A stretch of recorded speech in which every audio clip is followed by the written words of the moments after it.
Class নাইনের first summative ইভ্যালুয়েশনের ইংরেজির প্রস্তুতির জন্য তোমরা অনেকে 2024 সালের রায় মার্টিনের কোশ্চেন ব্যাংক ইংলিশ এই বইটা ধরে প্র্যাকটিস করছো। তো এখানে ফার্স্ট সামেটিভ ইভ্যালুয়েশনে ইংরেজির অনেকগুলো পেজ আছে। আমরা প্রত্যেকটা পেজ এক একটা ধরে ধরে আমরা আলোচনা করে নেব। আমাদের আজকের আলোচনার পেজ হচ্ছে হাওড়া বিবেকানন্দ ইনস্টিটিউশন। এটা রয়েছে পেজ নাম্বার 237, 237 পৃষ্ঠায়। একের দাগে একটা সিন প্যাসেজ থাকে, তোমরা সকলে জানো। একটু স্পিডে পড়ে দিচ্ছি, শুনে নাও। I remember another funny incident about Bhola grandpa related by my father. আমি মনে করতে পারি আরেকটা মজার ঘটনা ভোলা দাদুকে নিয়ে আমার বাবা আমাকে বলেছিলেন। It had been a rainy afternoon, এটা বর্ষাকালের একটা বিকেলবেলা ছিল। Bhola grandpa wild with excitement told my father and his friends that he had seen a gang of pirates. Bhola দাদু প্রচণ্ড উত্তেজিত হয়ে আমার বাবাকে এবং তার বন্ধুদেরকে এসে বললেন যে তিনি নাকি একটা জলদস্যুদের দলকে দেখেছেন। They were burying a large box under one of the sand dunes on the seashore by our village. ওই জলদস্যুদের দল তারা নাকি একটা বড় বাক্সকে বালিয়াড়ি তলায় চাপা দিচ্ছিল আমাদের গ্রামের পাশে সমুদ্র সৈকতে। At once father and his friends started looking for the hidden treasure. সঙ্গে সঙ্গে বাবা এবং বন্ধুরা তারা সবাই সেই গুপ্ত সম্পদের খোঁজ চালালেন। Evening passed on to the night, সন্ধ্যা পেরিয়ে রাত হলো। Moonlight came in through the clouds, চাঁদের আলো মেঘকে ভেদ করে আসতে লাগলো। A pack of jackals were howling, একদল শিয়াল চিৎকার করছিল। ইট ওয়াজ পাস্ট মিডনাইট, মাঝরাত পেরিয়ে গেল। At this point of time Bhola grandpa confessed that there was no real treasure. আর এরকম সময়ে ভোলা দাদু এসে স্বীকার করলেন যে সেরকম কোনো গুপ্ত সম্পদ নাকি ওখানে নেই। It was all a dream which he had during his mid day nap. এটা পুরোটা নাকি একটা স্বপ্ন যেটা তিনি দুপুরবেলা ভাত ঘুম দেওয়ার সময় দেখেছিলেন। Once Bhola grandpa had a great adventure in the Sundarbans. একদা ভোলা দাদুর একটা রোমাঞ্চকর অভিযান হয়েছিল সুন্দরবনে। In those days Royal Bengal tigers freely roamed in the dense jungles of the Sundarbans. তখনকার দিনে রয়্যাল বেঙ্গল টাইগার খোলামেলাভাবে ঘুরে বেড়াতো ঘন জঙ্গলে সুন্দরবনে। People took care to move about only in groups, particularly after sundown. লোকেরা বিশেষ করে সূর্যাস্তের পরে একা কেউ ঘর থেকে বেরোতো না, তারা দলে দলে বেরোনোটাকেই পছন্দ করতো। এর আগে কিছু এমসিকিউ দেওয়া আছে। প্রথম প্রশ্ন, in those days royal Bengal tiger freely roamed. তখনকার দিনে রয়্যাল বেঙ্গল টাইগার খোলামেলাভাবে ঘুরে বেড়াতো সুন্দরবনের ড্যাশে, মানে সুন্দরবনের কোথায়? উত্তর হচ্ছে ডেন্স জঙ্গল, ঘন জঙ্গলে। Option number C. দুয়ে থাকে Bhola grandpa had an adventure in the Sundarban. Bhola দাদুর রোমাঞ্চকর অভিযান হয়েছিল সুন্দরবনে। তিনের দাগে according to Bhola grandpa the pirates were burying a large box under a sand dune. Bhola দাদুর কথা অনুযায়ী জলদস্যুদের দল নাকি বিশাল বড় একটা বাক্স চাপা দিচ্ছিল বালিয়াড়ির তলায়। বি দাগে দুটো শূন্যস্থান পূরণ আছে। একে দাগে the narrator's father and his friends were looking for. বক্তার বাবা এবং তার বন্ধুরা তারা কি খুঁজছিলেন? উত্তর হচ্ছে হিডেন ট্রেজার, গুপ্ত সম্পদ খুঁজছিলেন। দুই দাগে Bhola grandpa had a dream during his mid day nap. Bhola দাদু একটা স্বপ্ন দেখেছিলেন তার ভাত ঘুম দেওয়ার সময়, মানে দুপুরবেলা খাওয়ার পরে যে ঘুম লাগানো হয় সেই ঘুমের সময়। সি দাগে একটা কোশ্চেন দিয়েছে, why did the people take care to move about only in groups, particularly after sundown. বিশেষ করে সূর্যাস্ত পরে লোকেরা কিন্তু দলে দলে ঘুরতো কেন?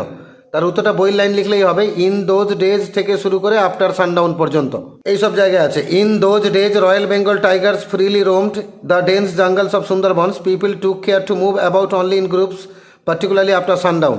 তাহলে in those days royal Bengal tigers, এখান থেকে উত্তরটা শুরু হবে আর শেষ হবে আফটার সানডাউনের কাছে। পুরো ডট ডট মারবে না, পুরো দেখে দেখে তুলবে। তাহলে ইন দোজ ডেজ থেকে শুরু করে আফটার সানডাউন পর্যন্ত, এটা আমাদের সি দাগের উত্তর হলো। দুইয়ের দাগে একটা পোয়েম দিয়েছে, I love the fitful gust that shakes the casement all day. আমার সে দমকা বাতাস ভালো লাগে যেটা ঝাঁকিয়ে দেয় জানলার পাল্লাকে সারাদিন ধরে। And from the mossy elm tree takes the faded leaves away. এবং শ্যাওলা মাখা গাছ থেকে, এলম গাছ থেকে শুকনো পাতাগুলোকে ঝরিয়ে দেয়। Twirling them by the window pane, জানলার পাল্লার ধারে সেগুলোকে গোল গোল করে ঘোরায়। With 1000 others down the lane, এবং হাজার হাজার পাতাকে একসঙ্গে রাস্তার উপরে ফেলে দেয়। I love to see the shaking twig, আমার ভালো লাগে সে কম্পমান ডালাপালাগুলোকে। Dance till the shut of eve, যেটা সন্ধে নামা পর্যন্ত নাচে। The sparrow on the cottage রিগ whose chirp would make believe that spring was just now flitting by in summer slab with flowers to lie. চড়ি পাখি কুটিরে চালার উপরে কিচিরমিচির করে, যাদের কিচিরমিচির আমাকে বিশ্বাস করিয়ে দেয় যে বসন্তকাল খুনসুটি করছে গরমের কোলে ফুলগুলোকে সাথে নিয়ে। এটা আমাদের অটাম কবিতার লাইন। কিছু এমসিকিউ দেওয়া আছে। The gust shakes the window, বইতে বলা ছিল কেসমেন্ট, মানে জানলার পাল্লা। এখানে কেসমেন্ট অপশন নেই, তাই উইন্ডোকে আমরা টিক মারবো। The poet loves to see the twig shaking till the end of the evening, কবি দেখতে ভালোবাসেন সে কম্পমান ডালাপালাগুলো নাচে সন্ধ্যের শেষ পর্যন্ত, এন্ড অফ দ্য ইভিনিং। তিনের দাগে the strong wind takes away the leaves which are faded, সেই শক্তিশালী বাতাস এসে কেড়ে নেয় পাতাগুলোকে, যেগুলো হয় ঝরা পাতা, শুকনো পাতা। বি দাগে একটা কোশ্চেন আছে, what is the effect of the sparrow chirp on the poet? চড়ি পাখি কিচির মিচির করে, তার কি প্রভাব পড়ে কবির উপরে? তার উত্তর আমরা লিখব, the sparrow chirp would make the poet believe that spring was just now floating by in the summer slap with flowers to lie. চড়ি পাখির কিচির মিচির কবিকে বিশ্বাস করিয়ে দেয় যে বসন্তকাল খুনসুটি করছে গরমের কোলে ফুলগুলোকে সাথে নিয়ে। একটা আনসিন পড়ছি 3 দাগে, মন দিয়ে শোনো। শিলিগুড়ি থেকে লেখা হচ্ছে জুন মাসের 5 তারিখ, মানে এটা একটা news paper report. Himalayan Nature and adventure fountain, যাকে সংক্ষেপে HNAF বলা হয়, এটা একটা NGO বেসড সংস্থা, মানে বেসরকারি সংস্থা, non government organisation, has decided to undertake a survey of the trees and birds on the outskirts of the town. তারা সিদ্ধান্ত নিয়েছে তারা একটা সমীক্ষা চালাবে গাছের উপরে এবং পাখির উপরে ওই শহরের বহির্প্রান্তের দিকে। With Siliguri expanding and spilling over into cm urban areas, যেহেতু শিলিগুড়ি ক্রমশ প্রসারিত হচ্ছে এবং বাড়ছে, একটা আধা শহুরে এলাকায় রূপান্তরিত হচ্ছে। Environmentalists feel it is time the region gear up to face the onslaught of development on the green cover. তো পরিবেশবিদরা অনুভব করছেন যে যেহেতু এলাকার উন্নয়ন হচ্ছে, তাই এলাকা কিন্তু এবারে বাড়তে পারে, আক্রমণ হতে পারে। ওই গ্রিন কভার মানে সবুজ গাছে আচ্ছাদিত যে এলাকাগুলো, তার উপর আক্রমণ হতে পারে, মানে গাছ ফাছ কাটা হতে পারে, এই আশঙ্কা করছেন পরিবেশবিদরা। Once upon a time there was a large number of trees in Shiv Mandir and Matigara about 8 to 10 kilometre from Siliguri. একদা একটা সময় ছিল শিলিগুড়ি থেকে 8-10 কিলোমিটার দূরে শিব মন্দির এবং মতিগাড়া এলাকায় প্রচুর গাছ ছিল। Said Animesh Bose, founder of HNAF। HNAF এর যিনি প্রতিষ্ঠাতা অনিমেষ বোস, তিনি একথা বললেন।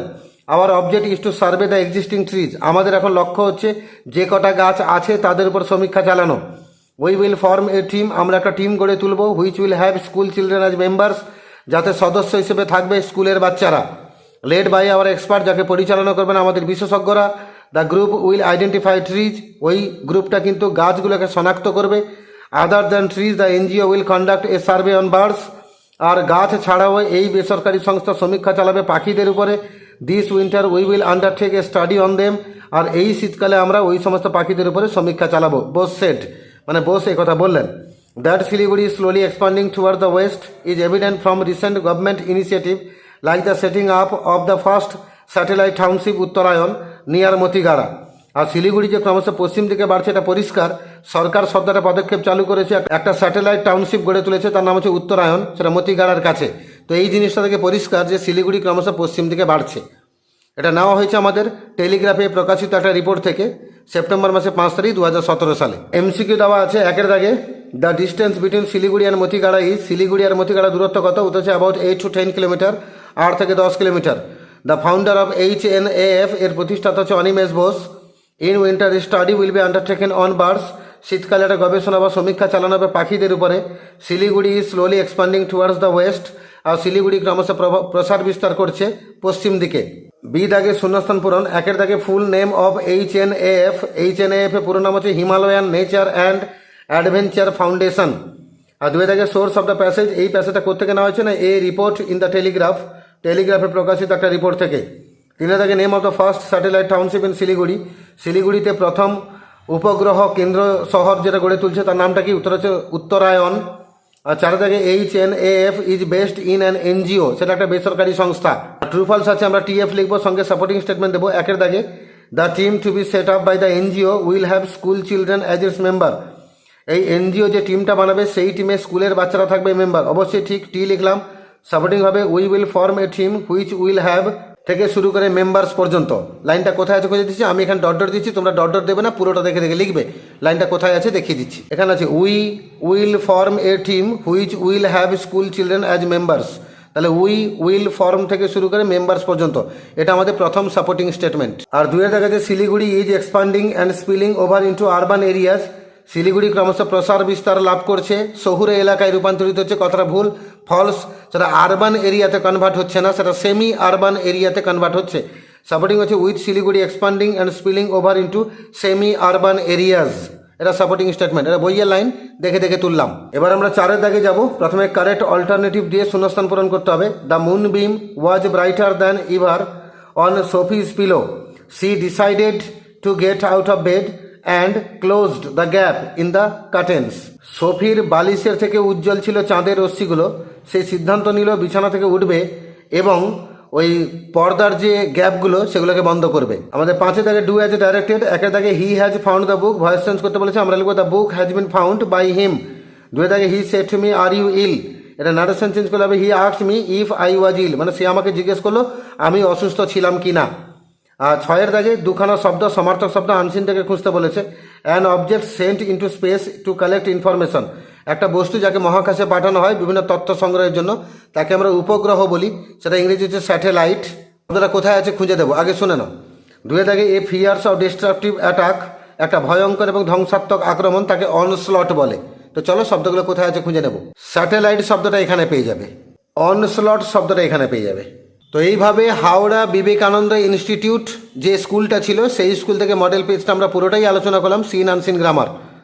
এর আগের পেজগুলোর ভিডিও আমার চ্যানেলে আপলোড করা আছে, তোমরা আমার চ্যানেলে ভিজিট করো, প্লেলিস্টকে ক্লিক করো, ক্লাস 9-এর ভিডিও বার করো, সেই ভিডিওগুলো পেয়ে যাবে। আর আমার চ্যানেলে যারা নতুন আছো সাবস্ক্রাইব করে রাখো, এর পরের পেজের ভিডিওগুলো খুব দ্রুত আপলোড হবে এবং তোমরা খুব সহজে সেই ভিডিওগুলো পেয়ে যাবে।